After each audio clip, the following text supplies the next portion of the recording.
जय माँ काली दोस्तों, आप सभी को मेरा नमस्कार। कैसे हैं आप सभी? आशा है कि आप सब बहुत अच्छे होंगे और स्वस्थ होंगे।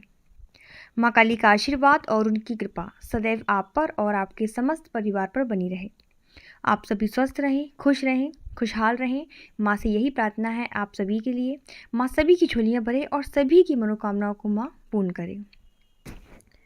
आज की वीडियो में मैं आपको बताऊंगी कि कोई भी शक्ति हो, चाहे वो माता काली की हो, चाहे वो हनुमान जी की हो, अन्य कोई भी देवी देवता हो, तो वो किस प्रकार से आपसे बातें करते हैं। कैसे कोई भी शक्ति आपके प्रश्नों के उत्तर दे सकती है।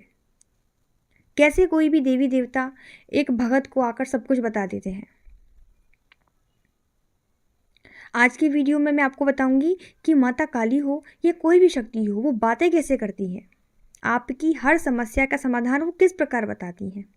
देखिए, देवी देवता बातें करते हैं और वो आपको हर समस्या का समाधान भी देते हैं। बस आपको उन्हें समझने की ज़रूरत है, क्योंकि देवीय शक्तियाँ हैं और देवीय शक्तियों के बात करने का तरीका अलग होता है। ऐसा नहीं है कि वो आपके सामने आकर खड़ी हो जाए और आपको सब कुछ बता दें और आपको आपके प्रश्नों के उत्तर दे दें। आपको समझना पड़ता है कि शक्तियाँ आपसे क्या कहना चाह रही हैं। बैठना पड़ता है घंटों घंटों, समझना पड़ता है, शक्तियों से संपर्क स्थापित करना पड़ता है, जुड़ना पड़ता है। तब जाके शक्तियाँ आपसे कनेक्ट होती हैं और आपको संकेत देती हैं।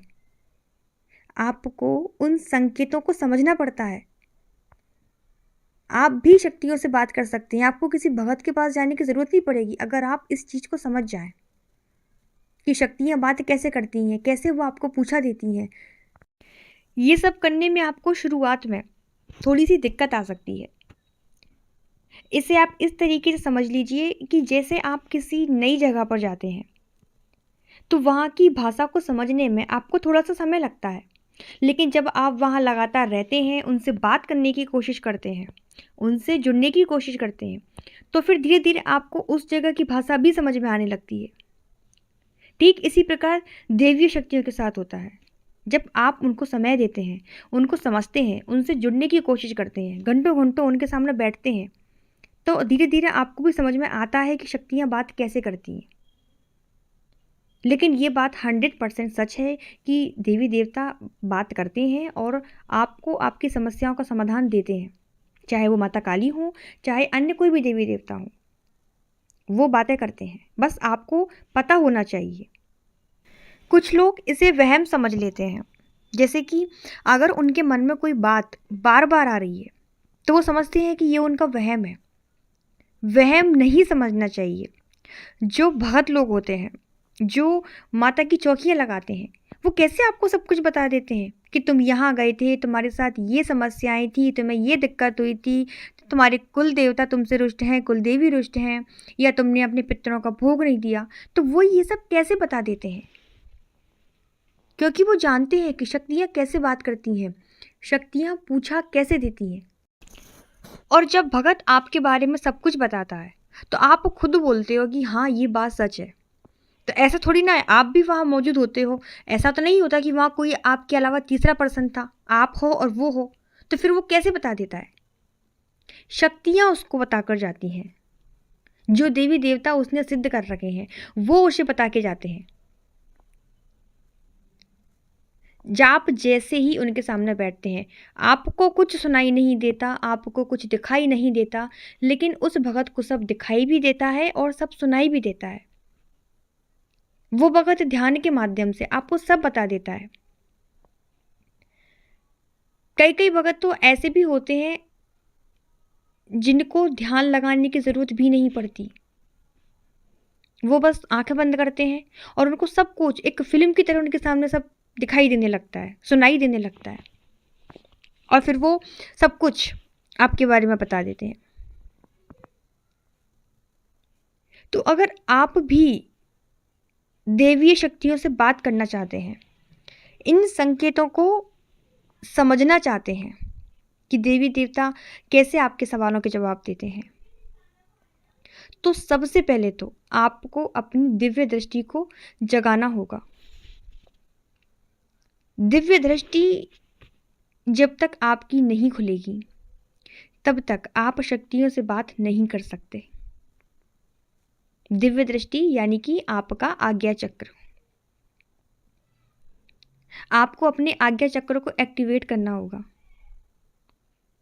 अब आज्ञा चक्र कैसे एक्टिव होगा, उसके लिए देखो, आज्ञा चक्र जो दिव्य दृष्टि होती है वो 3 चीज़ों से खुलती है। एक खुलती है आपके गुरु के द्वारा, एक खुलती है आपके स्वयं के द्वारा जब आप साधनाएं करते हैं, जब आप ध्यान लगाते हैं। तीसरा, अगर आपने कोई देवी देवता सिद्ध कर रखे हैं तो कोई देवी देवता होते हैं जो आपकी दिव्य दृष्टि को खोल सकते हैं। अब आपके पास गुरु भी नहीं है और आपके पास कोई सिद्ध देवता भी नहीं है, तब आप स्वयं से भी अपनी दिव्य दृष्टि को खोल सकते हैं। उसके लिए क्या करना होगा, उसके लिए आपको घंटों घंटों तक बैठना होगा, आपको ध्यान लगाना होगा, मंत्र जाप करना होगा। तो जब आप लगातार ये सब करेंगे तो ध्यान के माध्यम से आपकी दिव्य दृष्टि खुलेगी। शुरुआत में जब आप ध्यान लगाएंगे तो आपको सब कुछ काला काला नजर आएगा, फिर धीरे धीरे आपको धुंधला धुंधला नजर आएगा। लेकिन जब आपका ध्यान बढ़ता चला जाएगा तब ध्यान के माध्यम से देवी देवताओं की आकृतियां आपको नजर आएगी, ओम की आकृति आपको नजर आएगी। इसी तरह जब लगातार आप ध्यान लगाते रहेंगे तो धीरे धीरे सब चीज़ें आपके सामने एक फिल्म की तरह चलने लगेंगी और फिर यही दैवीय शक्तियाँ दिव्य दृष्टि के माध्यम से आपको राह दिखाएंगी, आपको भौतिक जीवन में और आध्यात्म जीवन में आगे बढ़ाएंगी। यकीन मानिए कि दैवीय शक्तियाँ हर तरीके से आपका मार्गदर्शन करती हैं। तो सबसे पहली बात तो ये हो गई कि आपको अपनी दिव्य दृष्टि जागृत करनी होगी, जिनके माध्यम से शक्तियाँ आपको कोई भी चीज़ दिखा सकती हैं। दूसरी चीज़ ये है कि शक्तियाँ आपको बोलकर समस्या का समाधान कैसे बताती हैं। जैसे आपने देखा होगा, कुछ भगत लोग आंखें बंद भी नहीं करते और शक्तियाँ उनसे बात करके उनको उनके प्रश्नों के उत्तर देती हैं। जैसे आपने भगत जी से कोई प्रश्न पूछा तो आपके प्रश्न पूछने के बाद फिर वही जो भगत जी होते हैं वो शक्तियों से पूछते हैं, उनसे बात करते हैं। देखा ना, कई भगत लोग बड़बड़ाते हैं, अच्छा हाँ ऐसा हुआ था, ये बात है, अच्छा ठीक है, इस प्रकार से बड़बड़ाते हैं भगत जी। तो वो बड़बड़ाते नहीं है, वो शक्तियों से बात करते हैं। फिर शक्तियाँ कान में आकर उनको सब कुछ बताती हैं कि उनको आगे क्या करना होगा।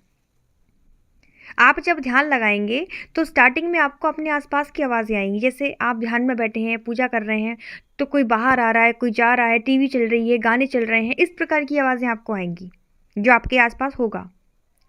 लेकिन जब आप लगातार ध्यान लगाएंगे, लंबे समय तक आप ध्यान लगाते रहेंगे, आपको प्रैक्टिस हो जाएगी, तो ध्यान की एक वो अवस्था आएगी जब आपको बाहरी आवाज़ें आनी बंद हो जाएंगी और आप दैवीय शक्तियों की आवाज़ें सुन पाएंगे। लेकिन इसके लिए आपको बहुत मेहनत करनी होगी, ध्यान लगाना होगा। आपको पता भी नहीं चलेगा कि आपके आसपास क्या हो रहा है, क्या चल रहा है, इतना खो जाएंगे आप अपने ध्यान में। तो जब आप इस तरीके के ध्यान की अवस्था में पहुंचेंगे तब आपको महसूस होगा कि आपको ऐसा लगेगा कि देवी शक्तियाँ आपसे कुछ बोल रही हैं, आपको आपके अंदर की आवाज़ें आने लगेंगी। जैसे कि जो हार्ट बीट होती हैं, उनकी आवाज़ें वैसे तो आपको कभी नहीं आएंगी, लेकिन जब आप अपने आप को सुनने की कोशिश करते हैं तो आपको अपनी हार्ट बीट की आवाज़ भी आने लगती है। और जब नॉर्मल कान से सुनेंगे तब आपके साथ कुछ भी ऐसा नहीं होगा। तो ये सब आवाज़ें सुनने के लिए आपको ध्यान लगाना होगा। ध्यान लगाएंगे तो आपको आपकी सांसों की आवाज़ भी आएंगी, आपको दिल की धड़कन की आवाज़ें भी आएंगी, लेकिन गौर से सुनने पर। इसी प्रकार गहराई में जितना आप उतरेंगे ध्यान की, तब आपको शक्तियों की आवाज़ें सुनाई देंगी। और जब ये बोलने वाली शक्तियाँ जागृत होती हैं तब आपको ऐसा लगने लगेगा जैसे आपको आपके नाम से कोई बुला रहा है। आपको आपके कानों में घंटियों की आवाज़ सुनाई देगी, ओम की ध्वनि सुनाई देगी, कहीं आरती हो रही है, इस प्रकार की आवाज़ें आपको सुनाई देंगी। तो मतलब कुछ ना कुछ आवाज़ें आपको आपके कानों में आती रहेंगी। फिर आपको उनको समझना पड़ेगा कि वो शक्तियाँ आपसे क्या कहना चाह रही हैं। तो इस प्रकार से आप किसी भी देवी देवता से बात कर सकते हैं और उनसे पूछा ले सकते हैं, उनसे अपने प्रश्नों के उत्तर ले सकते हैं। तो ये थी मेरी आज की जानकारी। मुझे आशा है कि आपको ये जानकारी पसंद आई होगी। वीडियो अच्छा लगे तो वीडियो को लाइक करके अपना प्यार भरा आशीर्वाद ज़रूर दीजिएगा और चैनल को सब्सक्राइब जरूर करिएगा।